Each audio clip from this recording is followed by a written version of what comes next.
2025 Real Estate Predictions. You're listening to Home Sellers Advantage. I'm your host, Aaron Zapata. And I'm your other host, Todd Anderson.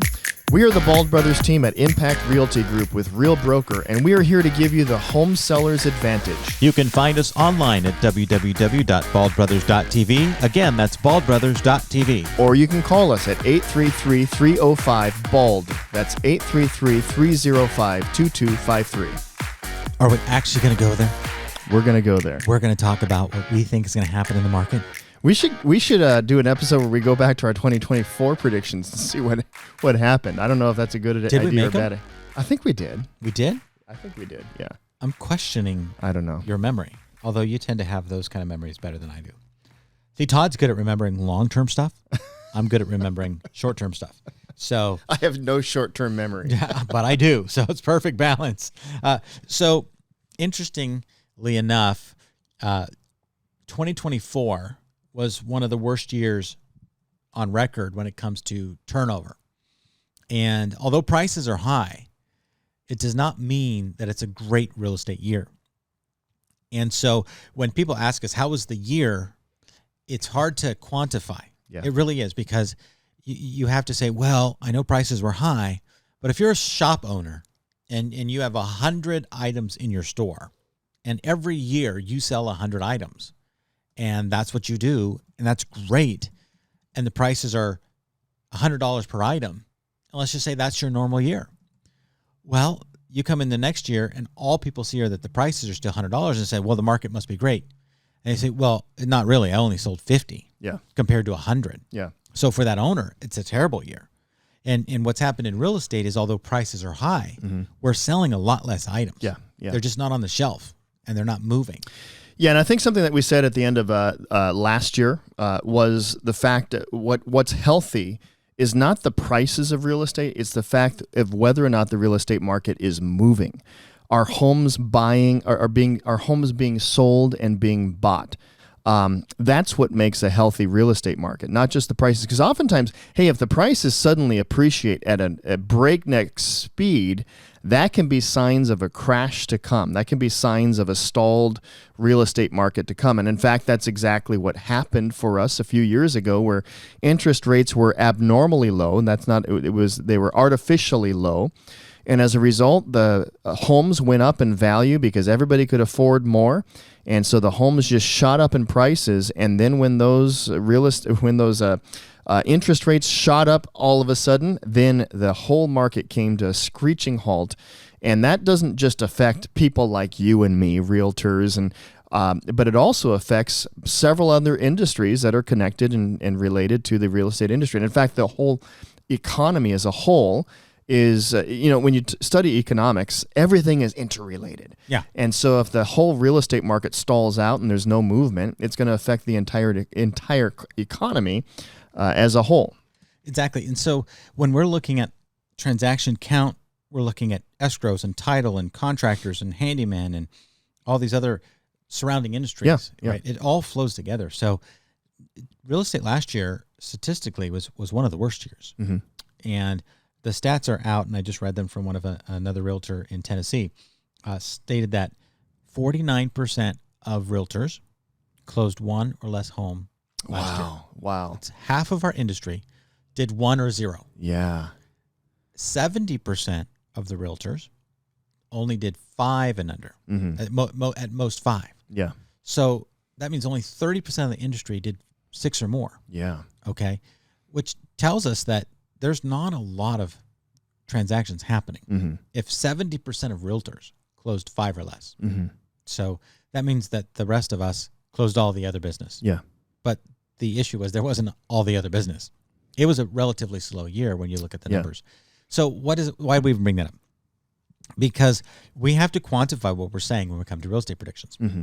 Because everybody worries about price. Yeah. And so that's what we're going to focus on, because price does not necessarily mean that there's a lot of movement. Mm-hmm. It just means that's where prices are. Yeah. So Todd, Aaron, where is your crystal ball? Well, I don't own a crystal ball because I don't believe in that stuff. Oh, good. But me neither. It's right in my back pocket right here. Right It's this here, big here it bulge is, here. Here it is. I have an app called Crystal Ball. I just rub it. But I'm also not a prophet, nor the son of a prophet. But there's a little Bible humor there for you who know what I'm talking about. But no, as far as price predictions, what's going to happen, I think we're going to see homes will continue to appreciate in price, but at a standard rate, at something that we're typically much more accustomed to in a standard real estate market. Can we really be accustomed to anything, Todd? I mean, the market's very been true, crazy you know. for the last 10 years. It's You just never been know. whoop, going Yeah. up, right? So last year, in COVID, prices just skyrocketed. Mm-hmm. Okay, everybody knows that. I think we're coming off of that high still, those high increases. So I think we're plateauing, Mm-hmm. but I think you're right. Yeah. I think we're going to minimal increases this year. Yeah. You know, if your home goes up in value between 3 and 4%, Mm-hmm. that's considered manageable Mm-hmm. and healthy. Yeah. It means it's a good That's balanced good. market. That's a good balanced market. Yeah. 3% is considered good. Right. Mm-hmm. And so with interest rates right now setting new record highs, I really see that that's going to happen, Mm-hmm. is that we're going to be in that 3 to 4% range. Yeah. Now, I'm not Harvard. I'm not Wall Street Journal. Mm-hmm. I'm not some economist who gets paid millions of dollars to look at spreadsheets all day long. Mm-hmm. What I'm looking at, what Todd and I look at, is let's look at the number of people through open houses. Mm-hmm. Let's look at the number of offers we're getting on our listings. Yeah. Let's see where they're selling based on historical data. Mm-hmm. We've sold quite a few houses in the last 60 days, Mm-hmm. and all of them are at or close to the previous sales earlier in the year. Mm-hmm. We haven't seen a skyrocket in prices. Yeah. Yeah. And also our open houses that we do, the traffic flow has been average. Average. When homes were just shooting up in price, we would see open houses with 100 people through an open house in a 3-hour window. I mean, that's just insane. And of course, then you get 50 offers on a property. That is just not normal. Right. But that was the market a few years ago. But that's not normal, and it's also unsustainable. Mm-hmm. You cannot continue to have homes, that type of market in perpetuity. That has to all come to an end. Yeah. And what's important for us as we talk to you, who as you're just listening to this, and maybe in your house, and perhaps you rent, or perhaps you bought a house 25 years ago. Mm-hmm. Okay, there's a certain mindset that every single one of us carry, and we have to take off that mindset Mm-hmm. and look at the data. Yeah. Okay, and here's a story to kind of give you an example. One of our teammates was at an open house in South Orange County. Mm-hmm. A $1.4 million house. Mm-hmm. It needs some work, but you can move in. Mm-hmm. Okay, so it's not like a total teardown. Yeah. 45 parties through during an open house. Mm-hmm. Over 10 offers, Wow. and it's going to sell at or above list price. Mm-hmm. Okay. Now, one of those visitors that came through was a renter Mm-hmm. in the neighborhood who made the proclamation that this home will not sell for more than $1 million. Okay, and so that person's worldview, Perception. their Mm-hmm. perception of reality is so far off Mm-hmm. that person will never enter into the real estate market. Yeah. Now, when homes were selling for $800,000, Mm-hmm. my guess is that same renter was saying this house will never sell for more than $6 million. Yeah. And now it's gone to 1.4. Mm-hmm. And I don't know if that kind of comment is a justification as to why I'm never going to be a homeowner and I'm never going to buy, Mm-hmm. because I always think it's overpriced. Yeah. But that's a mindset that a renter or somebody that's waiting to get into the market really has to examine. Mm-hmm. You have to self-examine that mindset. Is it right? Mm-hmm. That belief at that price point for that home is insanely wrong. Mm-hmm. But that person can't see it. Mm-hmm. So sometimes we have to get out of our own way. Yeah. And our own fears when we're looking at making decisions when it comes to real estate. Mm-hmm. Now, the other person is the buyer that owns their home that bought it 25 years ago. Mm-hmm. And they bought that same home for $400,000. Yeah. And they too come through and say, why would anybody want to buy in our neighborhood Yeah. for 1.4? Yeah, they've I got can't the believe it. mentality of the real estate market in the year 2000. Exactly. Yeah. And so even though they're not a renter and they're a homeowner, Mm-hmm. they have benefited greatly from being a homeowner. Mm-hmm. They still have to question their own perspective. Yeah. And think, is it right? And the reality is, most people who are who own their home, they're not like you or I who are in this industry every single day. They don't have their pulse on the real estate market. Most people aren't paying attention to that. Right. And so 25 years later, you decide to sell, and you haven't paid attention. So we're not disparaging people like that, but the fact is, you haven't paid attention to or had the you had the luxury of not paying attention to those sorts of things, and everything has changed. So I remember in 2012, 13 years ago, I did a video on YouTube that talked about the market. And I said, prices are going up. It's 2012. I remember distinctly this comment because it was kind of a punch in the face, like, you're so dumb. Like, I can't believe you put this out there. To me, like, I couldn't believe I was making a prediction that prices were going up. Dummy. Yeah. And he said to me in that comment that said, I am just waiting for the prices to drop again. And then I'm going to buy, and then I'm going to laugh all the way to the bank. You are an idiot, basically. And I just remember thinking that this person said he's going to laugh all the way to the bank in 2012 for when home prices. Which bank did he laugh to? The bank of broke. I mean, he clearly missed the mark. Yeah. So I'm not saying that we're accurate for this year. Yeah. But when we look at the dynamics of the real estate market, there's a number of things that have to happen for a collapse to happen. And I had lunch last week with a guy. Oh, the market's going to crash. I'm an optimist, but the market's going to crash. He kept saying. And I was like, that's interesting. You're an optimist, but the market's going to crash. Okay, so let's look at the pedestals. You have to have available money. We have available money. There are loans.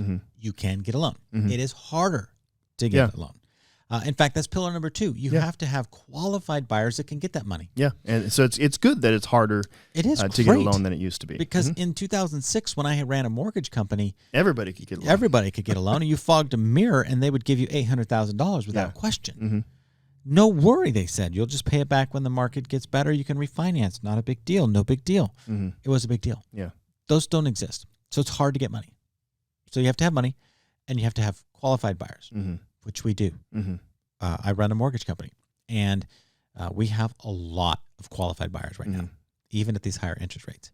Then you have to have a lack of inventory, meaning that you can't flood the market that's going to overwhelm the amount of buyers that are out there. And so we do have scarce inventory. Yeah. We don't have a lot of homes for sale. Yeah. So as long as we have these 3 things, we have money available to qualified buyers, to fewer homes than we have qualified buyers for, you have a stable market that's going to be increasing in value. And if you live in Southern California, that's what we're seeing. Yeah. Now, if you're listening to us in Austin, Texas, your prices are down like 15%. Yeah, prices are going down in Texas. If you're in Florida, parts of your market are down. And you're thinking, why is it happening to me? Well, you have to examine the dynamics of your market. Yeah. Southern California has a robust economy. Very, very short, small unemployment. Very few people are unemployed. People looking for jobs are getting them. They're paying very well. We have dual income families that are currently renting from mom and dad who want to live in a house of their own. And they're getting gift money from parents and grandparents to buy those houses. Yeah. So we still have a supply of buyers trying to consume the amount of homes that are available. Yeah. That means in Southern California, prices are going up. Prices going up. The other prediction I think we should cover that people want to know, and we get this question all the time. Typically, it's a question that comes from buyers, but it does make sense for sellers too to know this. What about interest rates? What are our predictions for where interest rates are going to be? Right now, they're up a little bit. But do we see them? The question we have is, do we see them going back down?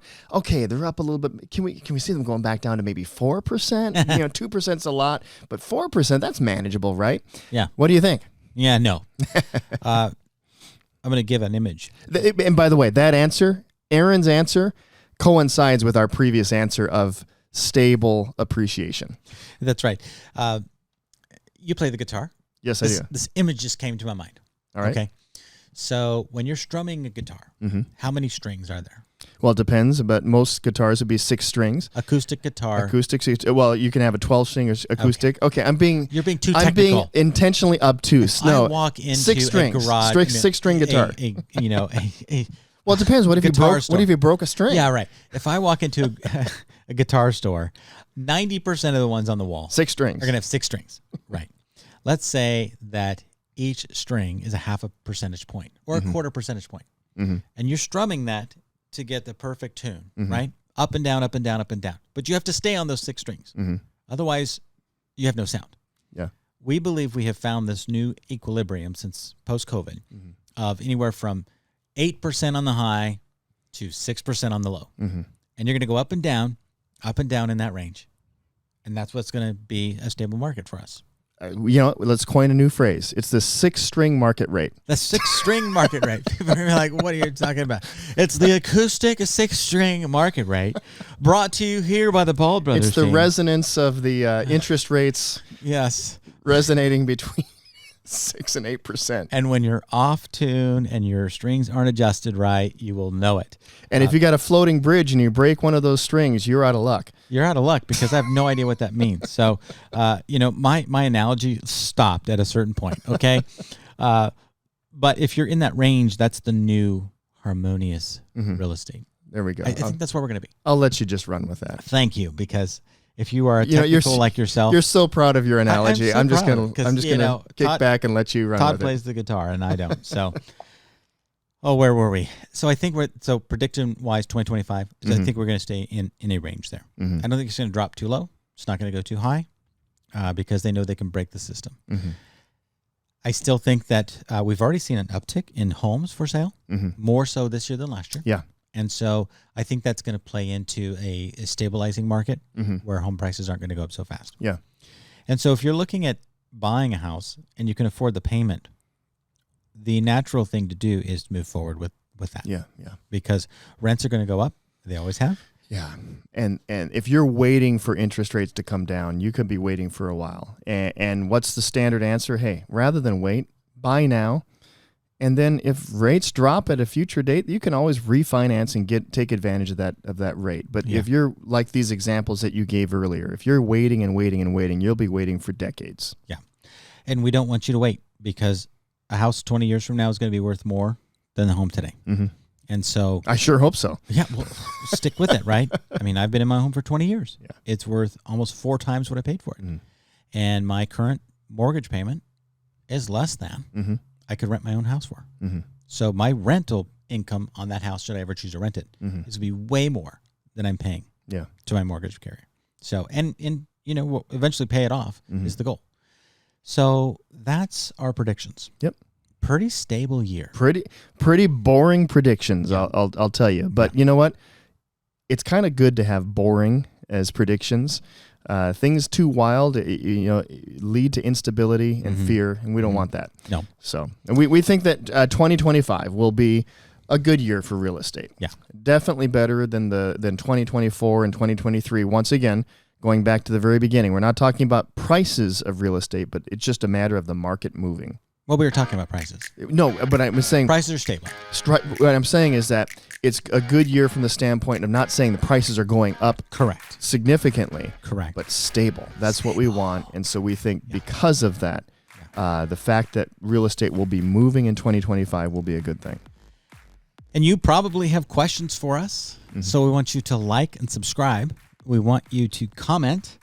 Tell us if we're crazy, like my 2012 commenter. I should have framed that. Yeah. Just put it on the wall, just reminds me of where we've come from. But it's an important time in real estate. It's an important time in our country. And I do believe that people that own property are in a better off position when it comes to building long-term wealth. And so Todd and I want to help you, whether it be buying or selling. If you are leaving California, we have helped dozens and dozens and dozens of people with that process. And so we can often give you some advice on that. And so if you found this helpful, please share it. Please like, please subscribe. And until next time, may God bless you. See you next time. Thanks for listening to the Home Seller's Advantage. The Bald Brothers team is a licensed DBA of Real Broker, licensed by the California Department of Real Estate, number 02022-092. Again, we do not give any real estate, legal, or financial advice. If you'd like to reach out to us, you can call us at 833-305-BALD, or you can reach us online at baldbrothers.tv. Equal housing opportunity.